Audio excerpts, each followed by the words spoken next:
Vamos a hablar de una traza microscópica de penicilina, algo tan pequeño, tan insignificante, que era completamente invisible para la ciencia de su tiempo, y que sin embargo desencadenó una revolución global. Esta es la historia de cómo un desastre cambió para siempre la seguridad de los medicamentos que tomamos.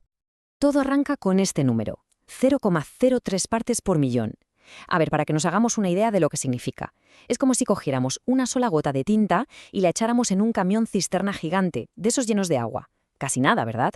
Pues esa cantidad, que era 300 veces más baja que el límite de seguridad que se aceptaba entonces, fue una auténtica catástrofe. Esta contaminación invisible tuvo consecuencias humanas devastadoras. Decenas de pacientes sufrieron shocks anafilácticos gravísimos. Eran personas que simplemente buscaban alivio en un antihistamínico, y lo que encontraron fue una reacción alérgica que casi les cuesta la vida. ¿Y el coste? Bueno, el coste fue astronómico, 245 millones de euros, una cifra tan brutal, una catástrofe financiera de tal calibre, que obligó a los reguladores de todo el mundo a parar en seco y a preguntarse, ¿pero qué ha podido fallar aquí? ¿Cómo es posible que algo así ocurriera? Bueno, pues para entenderlo tenemos que viajar atrás en el tiempo a la propia historia de la producción de penicilina, a una época de crecimiento industrial sin precedentes. La penicilina pasó de ser un descubrimiento casi casual en un laboratorio a una auténtica potencia industrial. Era el fármaco milagro, ¿no?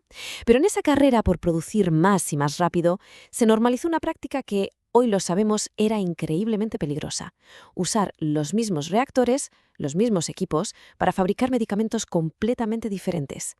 Y sin saberlo, ahí se estaba sentando la base para el desastre. Aquí estaba el verdadero problema, en el fondo, en una simplificación muy peligrosa sobre lo que significaba ser alérgico. Claro, la industria sabía que más o menos un 10% de la gente decía ser alérgica, pero lo que se ignoraba por completo era un grupo muy pequeño, pero extremadamente sensible. Hablamos de personas para las que una dosis microscópica, menos de 10 microgramos, podía ser literalmente fatal. Y aquí es donde vemos el error fundamental.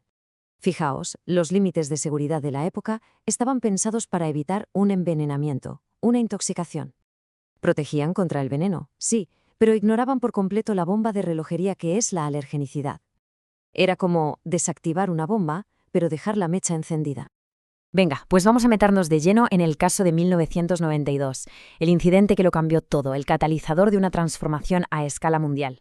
La situación fue la siguiente. Se usó un reactor para una gran campaña de penicilinaje. Inmediatamente después, sin cambiar de equipo, se empezó a fabricar un antihistamínico. Y ojo, se siguió el protocolo de limpieza validado al pie de la letra. Las pruebas se pasaron. ¿Todo parecía correcto? El problema, que ese protocolo era totalmente insuficiente. La seguridad que se veía en los papeles era una ilusión. El gran drama es que el método analítico que se usaba entonces simplemente no podía ver el problema. Era 100 veces menos sensible de lo que se necesitaba. Esto significa que la contaminación por penicilina era completamente invisible para el control de calidad. El peligro estaba ahí, en cada lote que salía de la fábrica, pero nadie tenía la tecnología para poder verlo. Así que cada pastilla de ese antihistamínico llevaba una dosis minúscula, sí, pero persistente, de penicilina. Un día, otro día. Esa cantidad se iba acumulando en el cuerpo de los pacientes más sensibles, gota a gota, hasta que, ¡boom!, se cruzaba el umbral y se desencadenaba la reacción. Era una exposición silenciosa, invisible y tremendamente peligrosa con cada dosis. La salida al mercado de este antihistamínico contaminado, como es lógico, desató una tormenta regulatoria y financiera por toda Europa, y sus réplicas se iban a sentir en todo el planeta. La empresa se encontró de frente con una retirada masiva de producto en 15 países y, una ruina financiera de las que hacen historia. Lo más duro, y lo que nos da la medida de la tragedia, es que la mayor parte de ese dinero fue para los litigios por el daño causado a los pacientes. Un recordatorio brutal de las consecuencias humanas de este fallo sistémico.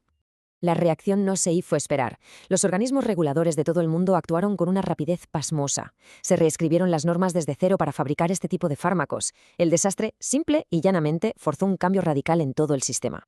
Pero todo este desastre no fue en vano. De hecho, condujo directamente a los protocolos increíblemente rigurosos que hoy nos protegen como pacientes. El enfoque que tenemos hoy es como un sistema de defensa con múltiples capas, diseñado específicamente para que una catástrofe como la del 92 no pueda volver a ocurrir jamás. Cada uno de estos pasos, la segregación, los nuevos límites, la limpieza mejorada, Todo esto es una barrera de seguridad construida directamente sobre las lecciones que se aprendieron de aquella tragedia. Y al final todo se resume en estas 5 lecciones. 5 lecciones que se aprendieron a través de una crisis terrible, pero que hoy son la piedra angular de la seguridad en la fabricación farmacéutica en todo el mundo.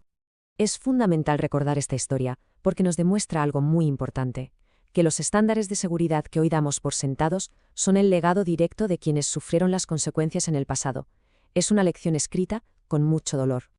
Aquel desastre fue, sin duda, un catalizador para una transformación brutal. Pero nos deja pensando, otros riesgos invisibles siguen ahí. La vigilancia, por tanto, no puede terminar nunca.